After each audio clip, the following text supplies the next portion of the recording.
ദിലീപിന്റെ കേസിൽ ആദ്യം മുതൽ തന്നെ എല്ലാവർക്കും അറിയാം എന്താ സംഭവിച്ചെന്ന്. ശ്രീ ബൈജു കൊട്ടാരക്കരയ്ക്ക് എന്തും ആരോപിക്കാം. രാഹുൽ ഈശ്വരത്തിനാണ് വേട്ടക്കാരനോട് ഇത്രയും വാദിക്കുന്നത്.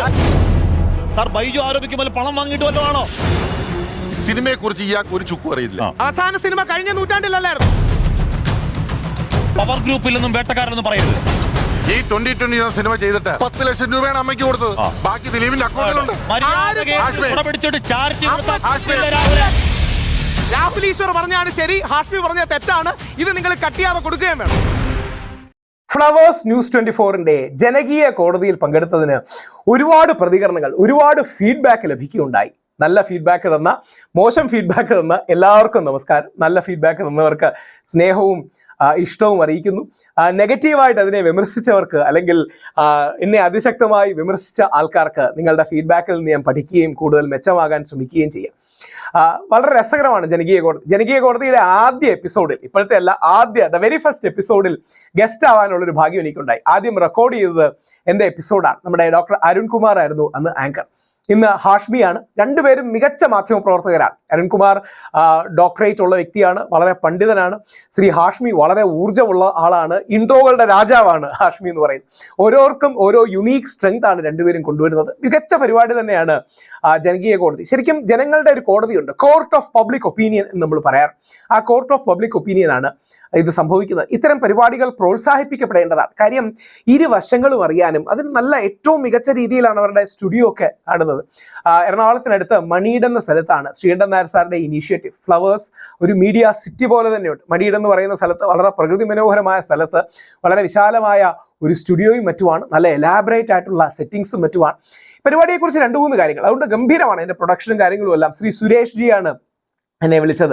സുരേഷ് ജിക്ക് നന്ദി പറയുന്നു. കാര്യം ഒരുപാട് ആൾക്കാർ, ഒരുപാട് വ്യത്യസ്ത സിനിമാ മേഖലയിൽ നിന്ന്, രാഷ്ട്രീയ മേഖലയിൽ നിന്നൊക്കെ ഒരുപാട് പേർ നല്ല ഫീഡ്ബാക്ക് പറയുകയുണ്ടായി.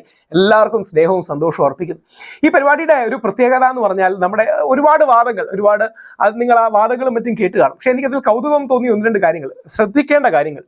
നിങ്ങളെന്ന സാധാരണ മനുഷ്യൻ, സാധാരണ പുരുഷൻ, അല്ലെങ്കിൽ സാധാരണ കുടുംബത്തിലെ സ്ത്രീ ശ്രദ്ധിക്കേണ്ട കാര്യം, കേരള ഹൈക്കോടതി ഇന്ത്യയുടെ ചരിത്രത്തിൽ ആദ്യമായി, ആലോചിക്കണം, ഇന്ത്യയുടെ ചരിത്രത്തിൽ ആദ്യമായി 7th page 7th paragraph 2nd sub പാരഗ്രാഫിൽ 2ാം ഉപഖണ്ഡികയിൽ ബഹുമാനപ്പെട്ട കേരള ഹൈക്കോടതി പറയുകയാണ്, ഇരയുടെയും അല്ലെങ്കിൽ കംപ്ലൈൻറ്റിൻ്റെയും അക്യൂസ്ഡിൻ്റെയും പേര് ഒരു കാരണവശാലും നമ്മൾ പുറത്തുവിടാൻ പാടില്ല. അത് പ്രൈവസി എൻഷുർ ചെയ്യണം. നമ്മൾ കണ്ടില്ലേ, നിവിൻ പോളിക്കെതിരെ വന്ന ആരോപണം വ്യാജമെന്ന് എല്ലാവർക്കും തെളിഞ്ഞില്ലേ? നിവിൻ പോളി ഡിസംബർ 15-16 തന്നെ പീഡിപ്പിച്ചു എന്ന് പറഞ്ഞപ്പം യഥാർത്ഥത്തിൽ എറണാകുളത്ത് ക്രൗൺ പ്ലാസയിലുണ്ട്. പിന്നെ എങ്ങനെയാണ് ദുബായിലുള്ള, അല്ലെങ്കിൽ ദുബായി പോയി എന്ന് പറയുന്ന ഈ പെൺകുട്ടിയെ പീഡിപ്പിക്കുന്നത്? എത്ര വ്യാജ പരാതികളാണ് നമ്മൾ പലപ്പോഴും കാണുന്നത്. അപ്പോൾ ഈ വസ്തുതകളൊക്കെ അതിൽ ഹൈലൈറ്റ് ചെയ്യാൻ എനിക്ക് കഴിഞ്ഞു. നമ്മൾ കുറെ കൂടെ ബാലൻസ്ഡ് ആയിട്ട് ഈ വിഷയങ്ങളെ കാണണം. അതായത് ഒരു പുരുഷനെതിരെ ആരോപണം എന്നോ മോശക്കാരൻ, ചീത്ത എന്ന് പറഞ്ഞാൽ അർത്ഥമുണ്ടോ?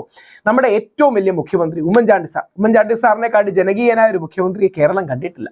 അപ്പോൾ ഉമ്മൻചാണ്ടി സാറിന് എതിരെ സരിത വ്യാജ പരാതി കൊടുത്തു. ഉമ്മൻചാണ്ടി സാറിനെ, അദ്ദേഹത്തിന്റെ കുടുംബത്തെ എത്ര കാലം അപമാനിക്കുകയും മറ്റും ചെയ്തു. സരിത കോൺഗ്രസിലുള്ള എല്ലാവർക്കും എതിരെ പരാതി കൊടുത്തു. മഹാത്മാഗാന്ധി ഒരു പക്ഷേ ജീവിച്ചിരുന്നെങ്കിൽ മഹാത്മാഗാന്ധിയെ പോലും സരിത വെറുതെ വിടില്ലായിരുന്നു പരാതിയിൽ നിന്ന്. അപ്പൊ ആ രീതിയിൽ വ്യാജ പരാതികൾ കൊടുക്കുകയും വ്യക്തിവിരോധം തീർക്കുകയും രാഷ്ട്രീയ വിരോധം തീർക്കുകയും ബിസിനസ് വിരോധം തീർക്കുകയും ചെയ്യുന്ന ഒരുപാട് ആൾക്കാരുണ്ട് എന്ന തിരിച്ചറിവ് വേണം. കഴിഞ്ഞ ഈ 1 വർഷത്തിൽ തന്നെ എത്രയോ സിനിമാ പ്രൊഡ്യൂസേഴ്സിനെ, എത്രയോ ഡയറക്ടേഴ്സിനെതിരെ വ്യാജ പരാതികൾ വരികയും കോടതി അത് തള്ളിക്കളയുകയും ചെയ്തു. ഈ വിഷയം നമുക്ക് ശക്തമായി പൊതുമണ്ഡലത്തിൽ കൊണ്ടുവരണം. ശ്രീ ദിലീപിനെതിരെ വേട്ടയാടൽ നടക്കുകയാണ്. അത് കോടതി വിധി വരുമ്പോൾ നിങ്ങൾക്ക് ഓരോരുത്തർക്കും മനസ്സിലാവും. ഇന്നല്ലെങ്കിൽ നാളെ രാഹുൽ ഈശ്വർ പറയുന്ന സത്യമാണ്, രാഹുൽ ഈശ്വർ മാത്രമാണ് സത്യം പറഞ്ഞത്, ശ്രീ ദിലീപിന്റെ വിഷയത്തിൽ നിന്നുള്ളൊരു തിരിച്ചറിവ് ഇത് കാണുന്ന ഓരോ വ്യക്തിക്കും ഉണ്ടാവും. ശ്രീ ദിലീപിനെതിരെ, അങ്ങനെ പലർക്കെതിരെയും നിരന്തരം ഇങ്ങനെ വേട്ടയാടലാണ്. അപ്പം കാര്യം എന്താ? പണ്ട് ഒരുപക്ഷെ സിനിമ ഒരുപാട് അസൂയുള്ള മേഖലയാണ്. ഈ അസൂയുള്ളവർ സിനിമയെ വിജയിച്ചവരോട് അസൂയുള്ളവരാണ്, അല്ലെങ്കിൽ പരാജയപ്പെട്ടു പോയതിന് ജയിച്ചതിനോട് ദേഷ്യമാണ്, അസൂയയാണ്. ആ ദേഷ്യം തീർക്കാനും അസൂയ തീർക്കാനും വ്യക്തിവിരോധം തീർക്കാനും ഒക്കെയാണ് ചെയ്യുന്നത്. നിവിൻ പോളിയുടെ കേസ് എനിക്ക് ചിരി വന്നത്, വിഷമം വന്നത്, ചിരിയും വിഷമവും ഒരുമിച്ച് വന്ന കാര്യം എന്ന് പറഞ്ഞാൽ, ഉറക്കപ്പിച്ച് കാരണം റേപ്പ് ചെയ്യപ്പെട്ട ഡേറ്റ് മാറിയെന്ന് ആണ് ആ പെൺകുട്ടി പറഞ്ഞത്. ശ്രീ മുകേഷിനെതിരെ ഒരു സ്ത്രീ ആരോപണം ഉന്നയിച്ചല്ലോ. 25,000 രൂപ മുകേഷിനോട് ചോദിച്ചു, 1 ലക്ഷം രൂപ മുകേഷിനോട് ചോദിച്ചു. സ്മൈൽ അല്ലെങ്കിൽ കിസ്സിങ് സ്മൈലി ഒക്കെ അയച്ചു കൊടുത്തു. റേപ്പ് ചെയ്ത ഒരാളെ അങ്ങനെയൊക്കെ ആരെങ്കിലും ചെയ്യൂ? അല്ലെങ്കിൽ തന്നെ ഒരാൾ റേപ്പ് ചെയ്താൽ ആ റേപ്പ് ചെയ്ത ആൾക്ക് സ്മൈലി ഒക്കെ അയച്ചു കൊടുക്കൂ?